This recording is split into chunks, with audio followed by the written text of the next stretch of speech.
32 гол в лигата за Кристиано Роналдо. Великолепно негово попадение и потвърждение на изключителната му класа. Реал Мадрид повежда срещу Валенсия с 1-0. Другите два претендента за титлата също водят. Барселона срещу Еспаньол с 1-0 и Атлетико Мадрид на Леванте с същия резултат. Погледнете още веднъж как беше елиминиран тук Аймен Абденур, за да се стигне до мощния диагонален удар в долния десен ъгъл.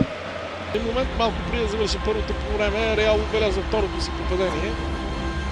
Гледаме сега много внимателно. Ето подаването на Кристиано. Тук има засада на Бензема. Още тук има засада на Бензема и затова може би са протестите.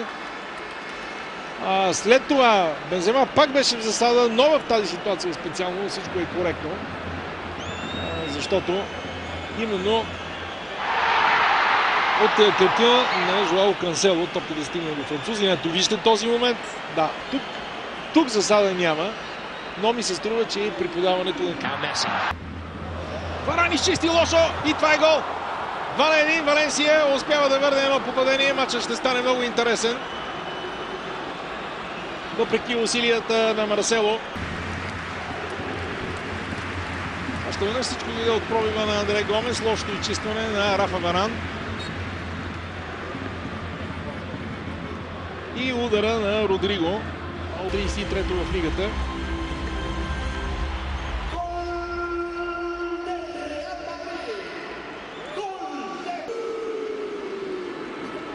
Майстора. Неизменно на всеки един матч. Там на трибуните на Бернабео. Вижте как с лекота Кристиано успя да надбяга защитата. Докато ставало дума, за него няма голяма разлика дали бие с леви или с десния крак. Изпълнението беше много прецизно над Диего Алвеш. Много зрелищен двубой наблюдаваме.